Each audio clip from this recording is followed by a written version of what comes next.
Dr. Min-Jun Park floated through the main corridor of Harmony Point, checking the morning reports on his tablet.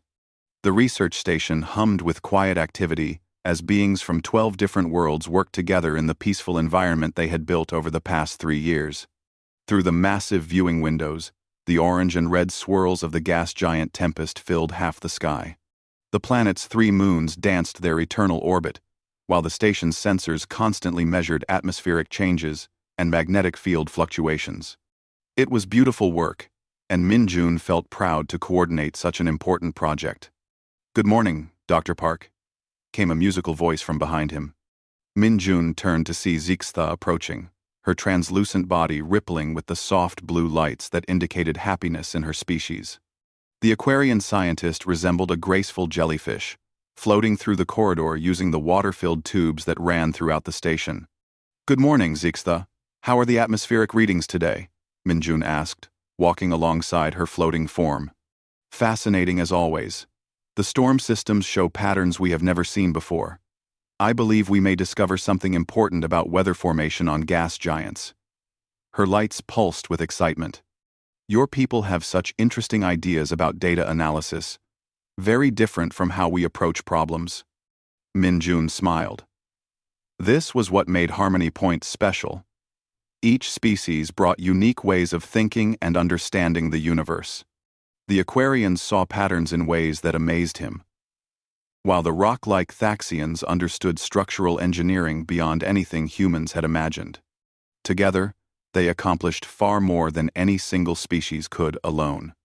"Dr. Park, we have a small problem with the sensor array," rumbled a deep voice. Krell approached them, his massive stone-like form moving with surprising grace, despite weighing nearly half a ton. The Thaxian engineer's eyes glowed a worried amber color. "What kind of problem?" Min-Jun asked, immediately concerned. The sensors were their most important equipment. Unknown contacts approaching from the edge of the system. Very large energy signatures. They are not responding to our identification requests. Krell's voice carried the calm certainty his people were known for. But Min-Jun heard the worry underneath. Min-Jun felt his stomach tighten. "How many ships?" "At least 50, possibly more. They are still too far away to get clear readings, but Dr. Park." Krell paused, his amber eyes darkening to red. "The energy patterns match Vorthak Empire designs." The corridor suddenly felt cold.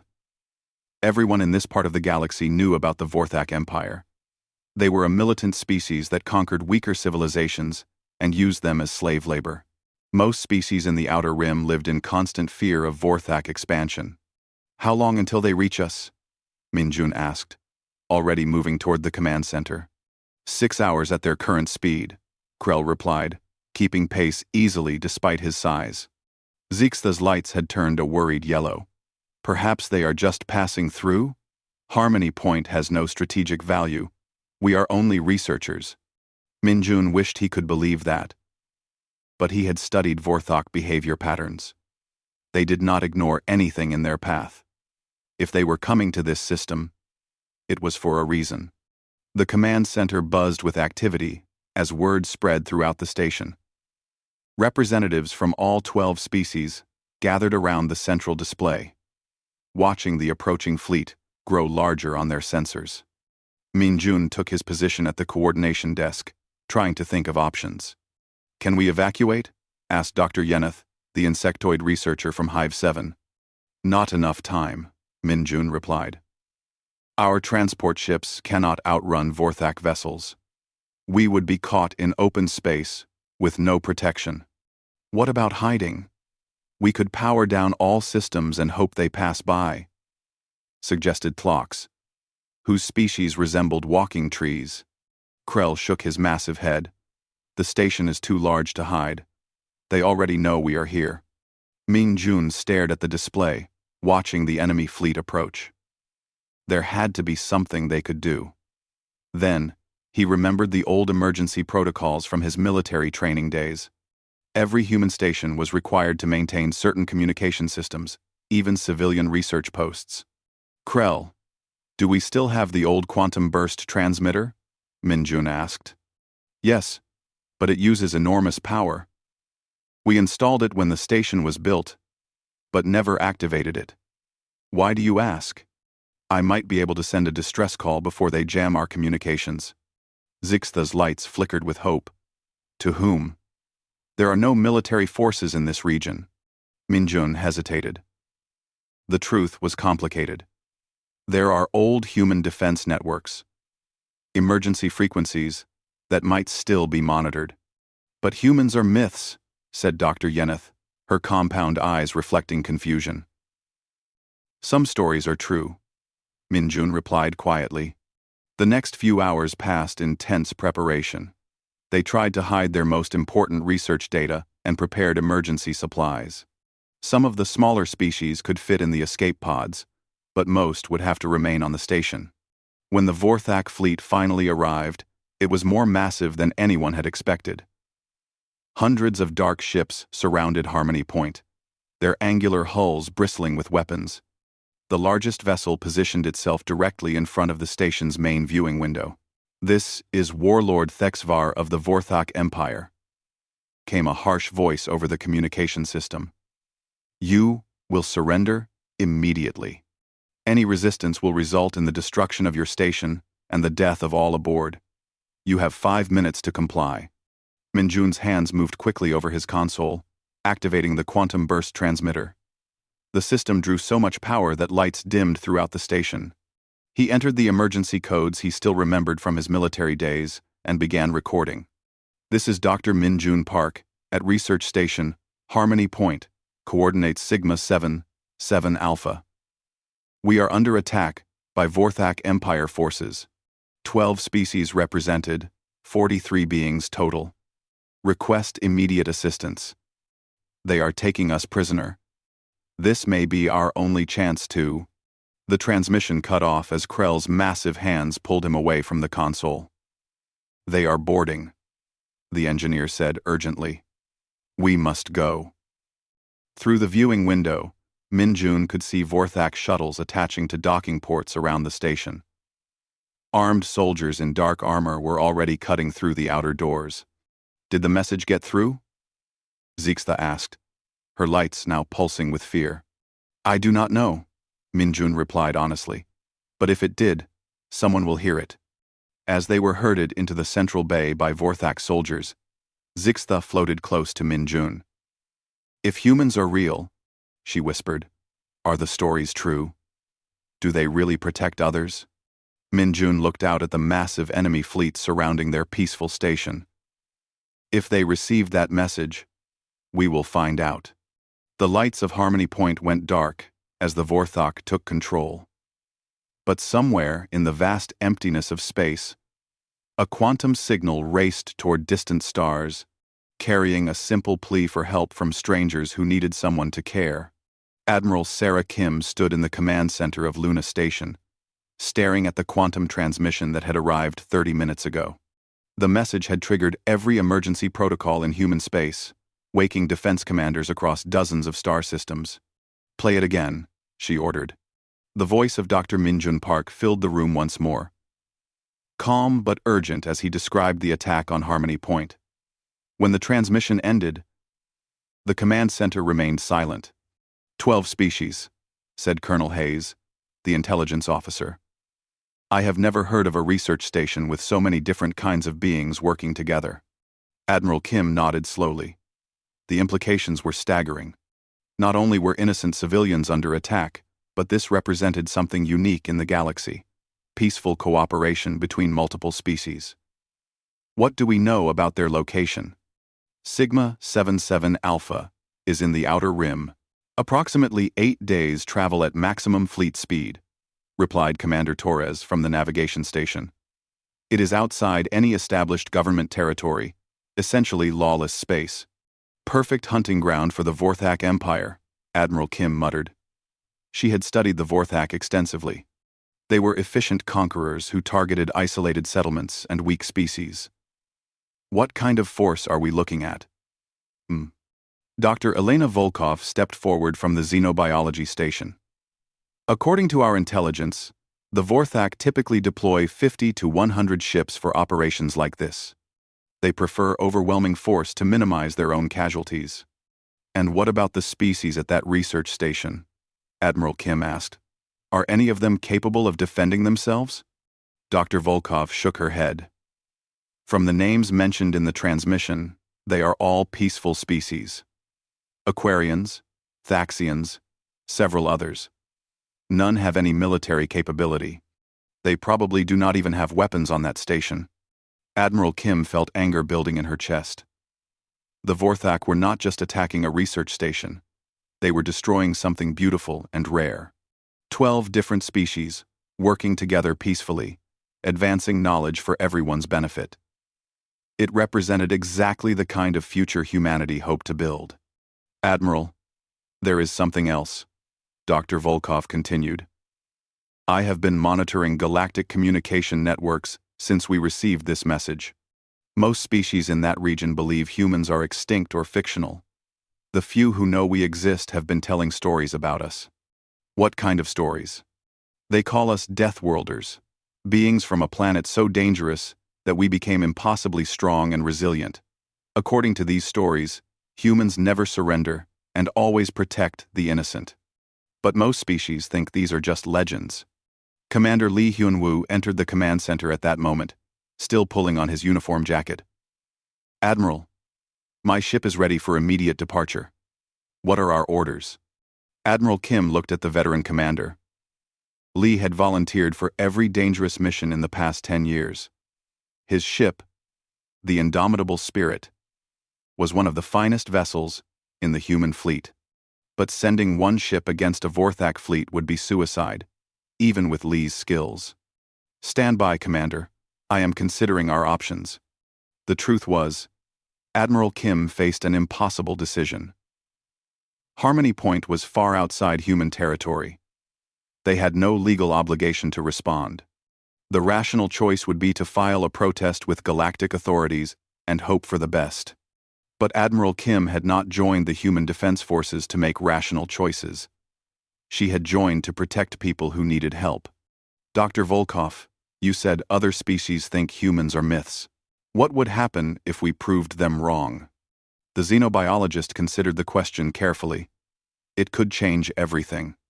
If we demonstrate that humans are real and exactly as protective as the legends claim, it might discourage other aggressive empires.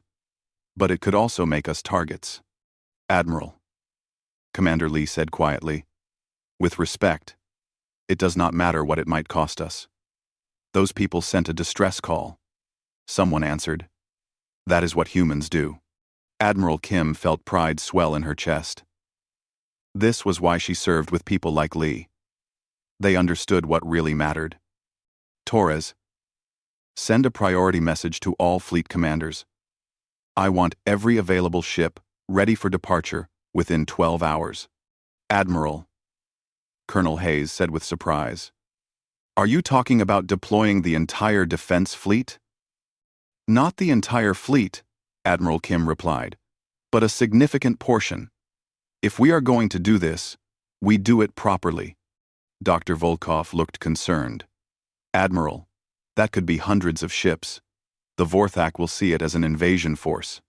Good. I want them to understand exactly what they are dealing with. Admiral Kim turned to face the main display, which showed the location of Harmony Point among the distant stars. Put me on fleet-wide communication. The communication officer nodded, and Admiral Kim's voice was broadcast to every human ship and station within range. This is Admiral Kim to all commands. 30 minutes ago, we received a distress call from civilians under attack by the Vorthak Empire. 43 beings from 12 different species are requesting our help. They are researchers and scientists working together peacefully. They have no weapons and no way to defend themselves. She paused, knowing her next words would change everything. I am authorizing Operation Guardian.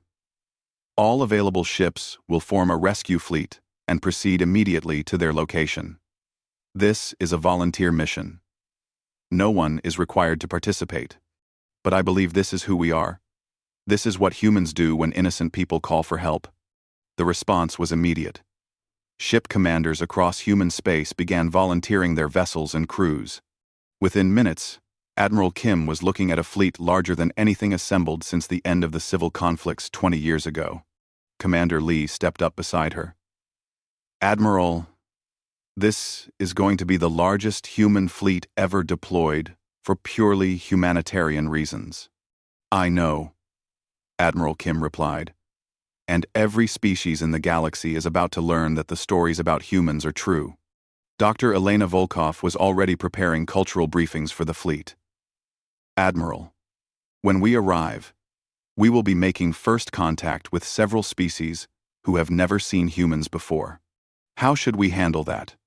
Admiral Kim looked at the growing list of volunteer ships on her screen. Hundreds of vessels crewed by people who had left their families and duties to help complete strangers in danger. "We handle it by being exactly who those stories say we are," she said.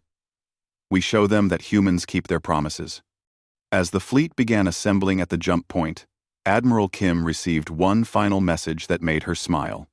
It was from civilian transport companies, volunteer medical ships, and even merchant vessels, all requesting permission to join the rescue fleet. The galaxy was about to learn that when humans heard a distress call, they did not just send soldiers. They sent everyone. Commander Lee Hyun-woo stood on the bridge of the Indomitable Spirit, watching the massive fleet assemble around them.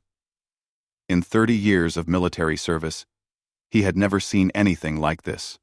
347 ships of every size and type, all crewed by volunteers who had dropped everything to answer a distress call from strangers. "Fleet status report," he called out. "All ships reporting ready, sir," replied Lieutenant Park. "We have 47 main battle cruisers, 92 destroyers, 130 fighters, and 78 support vessels including medical ships and supply transports." Lee nodded, still amazed by the response. When word had spread through human space about the rescue mission, people had volunteered faster than the military could process them. Retired veterans came out of civilian life, merchant captains offered their ships, and medical teams from across the colonies requested permission to join the fleet. "Sir, we are receiving a transmission from the stealth ship Ghost Dancer," called the communications officer. "Put Captain Jin through." The main screen displayed Captain Jin So-young, commander of one of humanity's most advanced reconnaissance vessels. "Commander Lee, we have completed our advanced scout mission. You need to see what we found." "Go ahead, Captain." "The Vorthak fleet is larger than our intelligence estimated. We count 215 ships surrounding Harmony Point. They have established a complete blockade of the system and appear to be using the research station as some kind of processing center." Lee felt his jaw tighten. Processing center for what? Unknown. But we detected multiple transport ships moving between the main fleet and the station. They appear to be moving prisoners. The bridge fell silent. Everyone understood the implications. The Vorthak were not just holding the research station. They were using it as a base for further operations against other peaceful settlements. "Captain Jin, any sign of resistance?" "Negative. The station appears to be completely under their control. But sir, there is something else. We intercepted Vorthak communications. They are planning to expand their operation. Harmony Point is just the beginning." Chief Engineer Marcus Chen looked up from his console. "Commander, if they are using that station as a base, they could threaten dozens of peaceful colonies in that region." Lee stared at the tactical display, considering their options. The original mission was to rescue the civilians from Harmony Point. But if the Vorthak were planning a larger conquest operation, this was about more than just one research station. "Open a channel to all ship commanders," Lee ordered. Within minutes, the faces of dozens of captains appeared on the communication screen. Lee recognized many of them. Veterans who had served with distinction. Merchant captains with decades of experience. Even some former pirates who had volunteered to help. "Ladies and gentlemen, our reconnaissance has revealed that this situation is bigger than we initially understood. The Vorthak are not just holding one research station. They appear to be establishing a base for operations against multiple civilian targets in that region. Captain Martinez of the heavy cruiser Defender spoke up. Commander, are you saying this could be the beginning of a major expansion by the Vorthak Empire? That is exactly what I am saying. If we do not stop them here, peaceful colonies throughout the Outer Rim could be at risk. The veteran captain of the medical ship Mercy raised her hand. Commander, my ship is not equipped for combat. But if there are civilians at risk, we need to help them. I agree, Lee replied.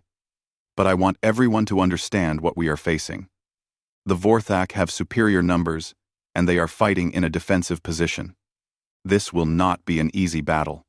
Captain Kim of the destroyer Resolute, a woman whose family had fled from Vorthak expansion years ago, leaned forward. Commander, with respect, easy battles do not require the entire human fleet. We came here to help people. The size of the enemy fleet does not change that. Murmurs of agreement came from ship commanders throughout the fleet. Lee felt pride swelling in his chest. These people truly understood what they were fighting for. Very well, here is the plan. Captain Jin's stealth ships will provide reconnaissance and target identification. Our heavy cruisers will engage their main battle line and draw their attention. Destroyers and fighters will move in fast formation to break their blockade and secure escape routes for any civilian vessels. Chief Engineer Chen pulled up the tactical display. Commander, the Vorthak formation assumes they are dealing with a typical species that values preservation over victory. They have positioned their strongest ships to protect their command vessels, not to maximize firepower. Lee studied the enemy formation and smiled grimly. They do not understand human tactics. We do not fight to preserve our ships. We fight to win. Sir, we are approaching the system edge. The Vorthak will detect us in approximately 10 minutes, reported the navigation officer. Lee opened the fleet-wide communication channel one final time. All ships. This is Commander Lee. In a few minutes, we will engage an enemy that outnumbers us nearly 2-to-1. They are holding innocent civilians prisoner and threatening peaceful colonies. But remember why we are here. 43 beings from 12 different species called for help. We answered. Today, the galaxy learns that when humans make a promise, we keep it. The response was immediate. Ship after ship reported ready status. Crews at battle stations. Weapons powered and targeting systems online.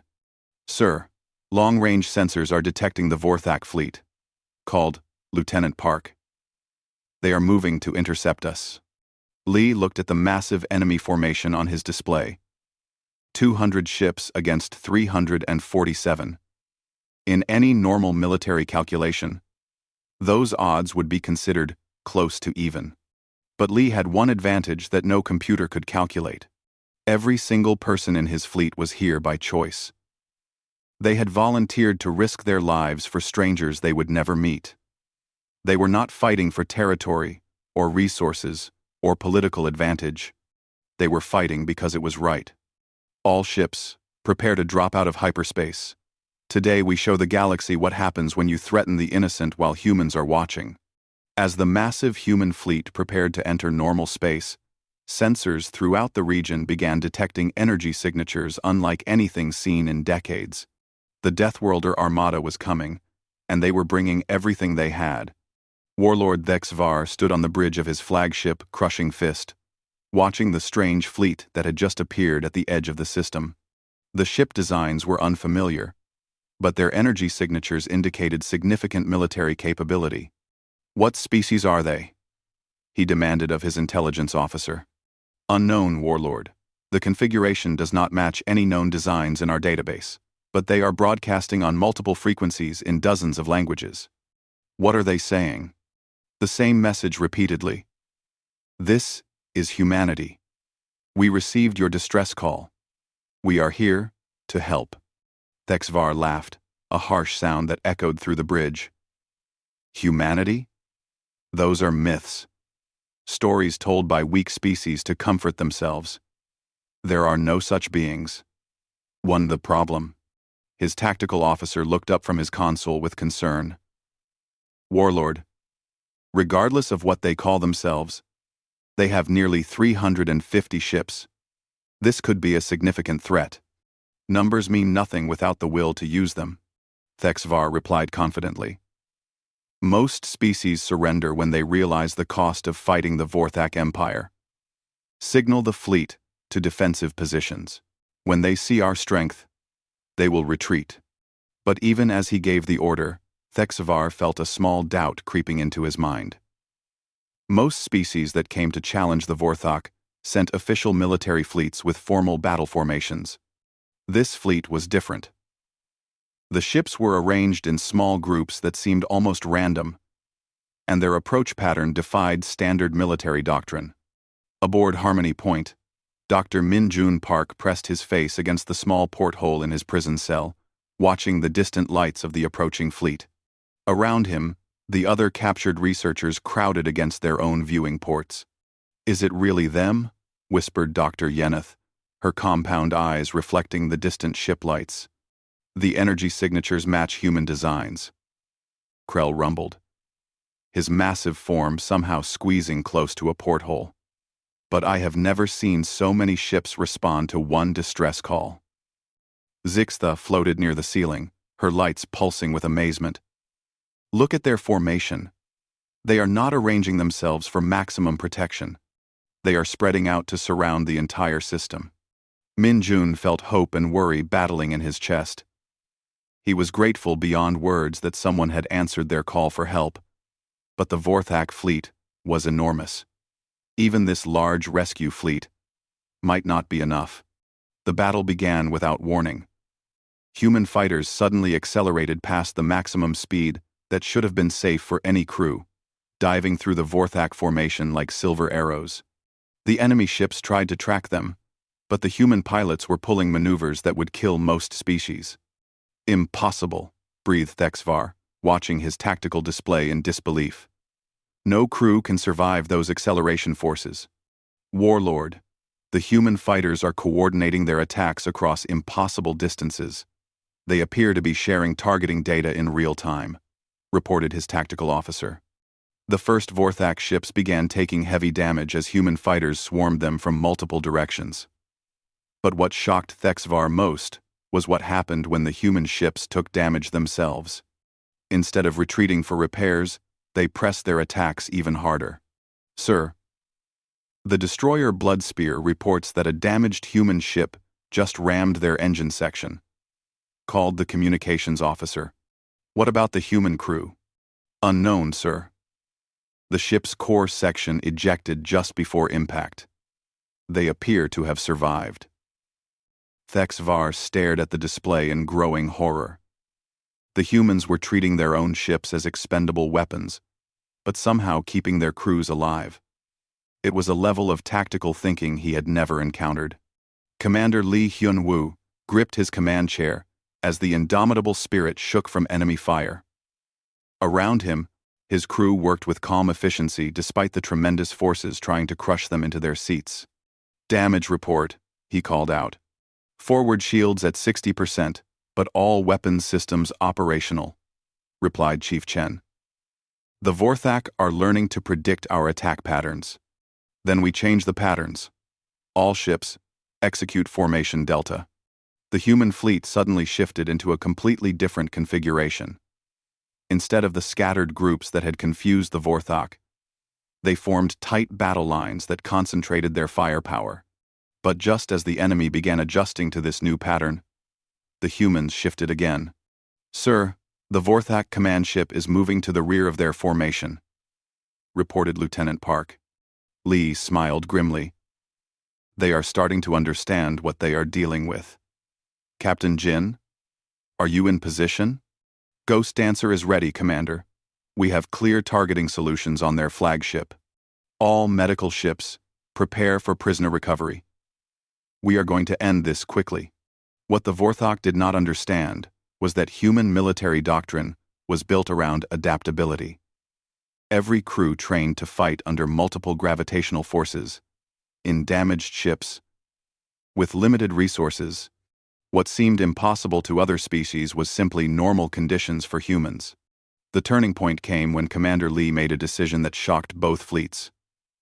Instead of continuing the long-range battle, he ordered his ship to ram the Vorthak command vessel. "Commander, are you certain?" asked Chief Chen. "The crew of Harmony Point is counting on us. Sometimes you have to take risks." The indomitable spirit accelerated directly toward the enemy flagship, weapons firing continuously. Vorthak ships tried to intercept, but the human destroyers and fighters cleared the path with suicidal determination.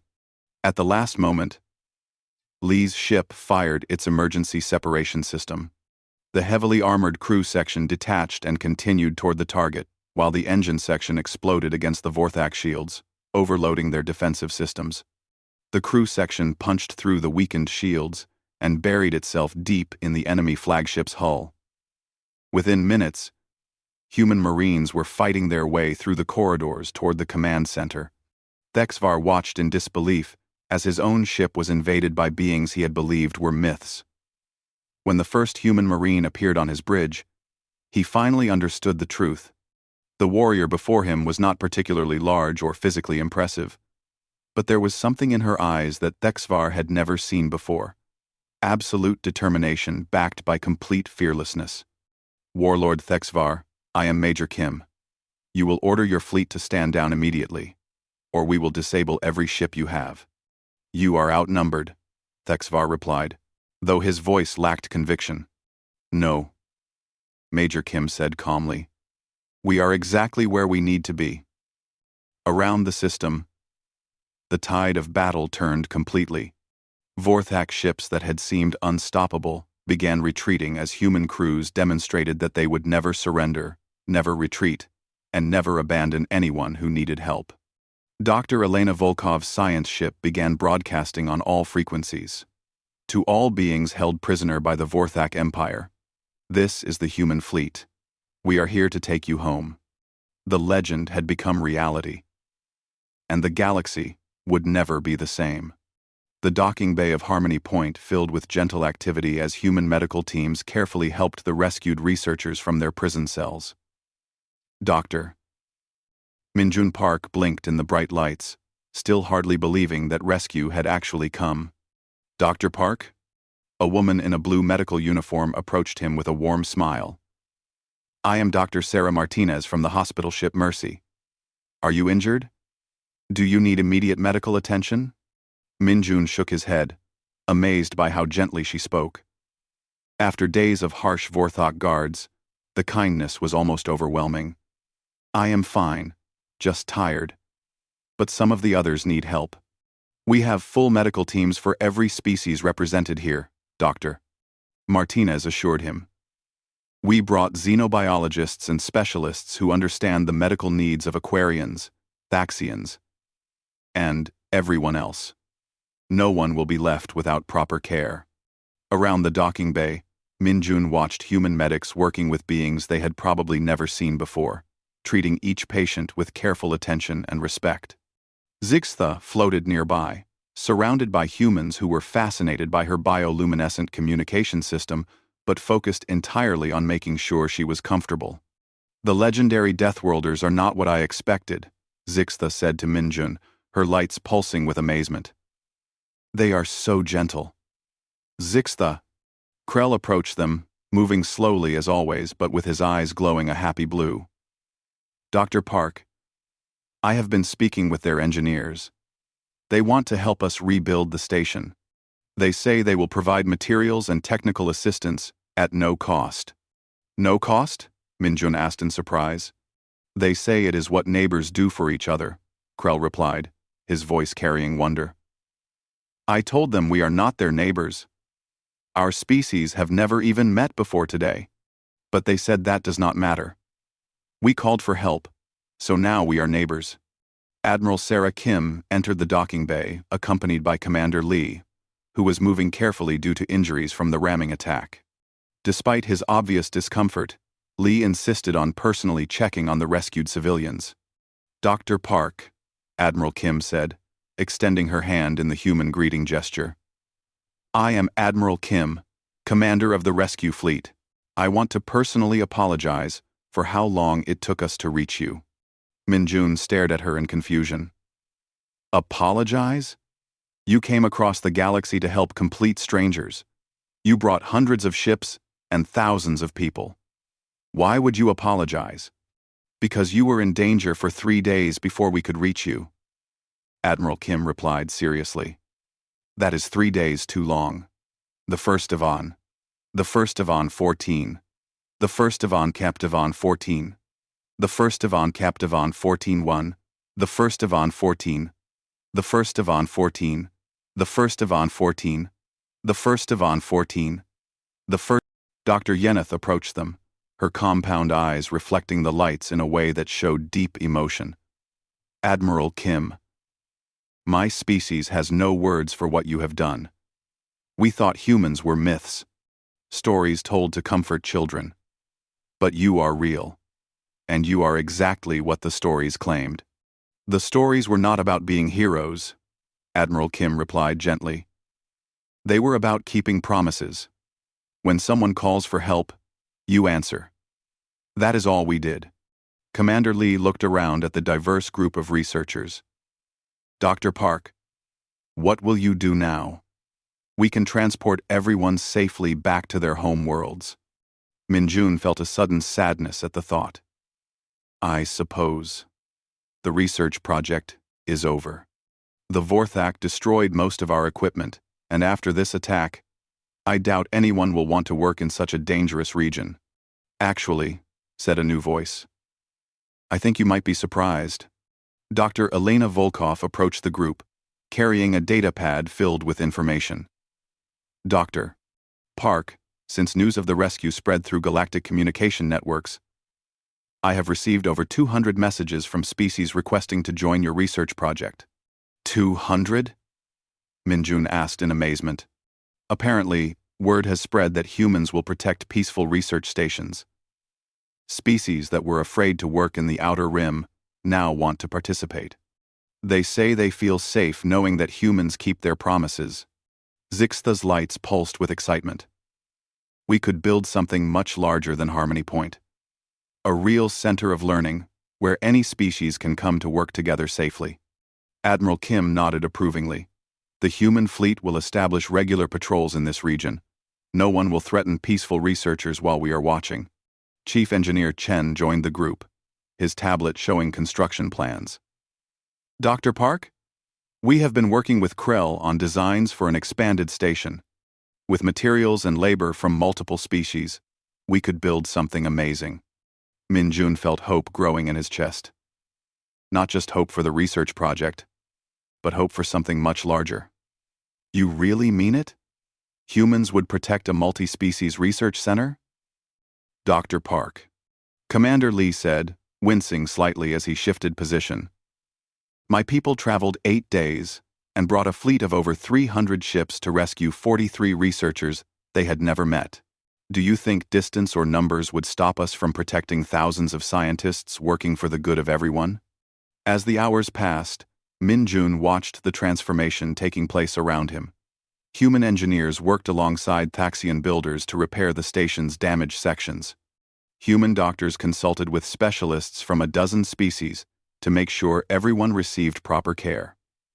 Human supply ships unloaded food, medical equipment, and materials without being asked. But what impressed him most was how the humans treated everyone. They did not act like conquering heroes or demand gratitude.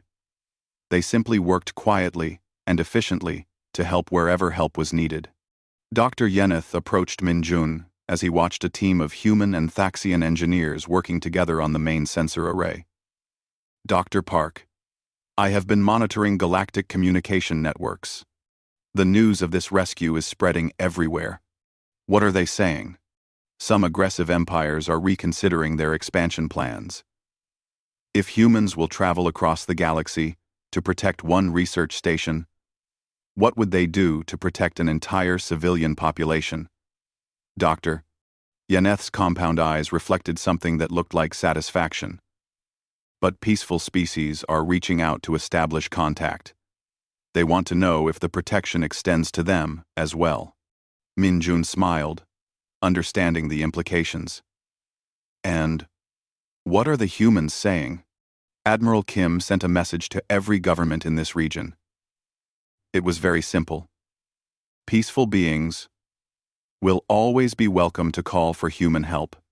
Aggressive empires should remember that humans answered one distress call with over 300 ships. As Min-jun prepared his final report to send back to Earth, he realized that something fundamental had changed in the galaxy.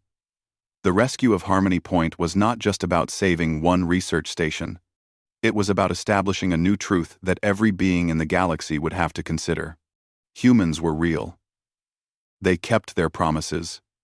And when innocent people called for help, they answered with everything they had.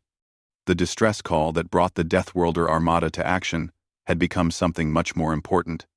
It was the moment when humanity announced to the galaxy that they were not just another species seeking territory or resources. They were the neighbors who answered when you needed help, no matter how far they had to travel or how much it cost them. And in a galaxy full of predators and prey, that made all the difference.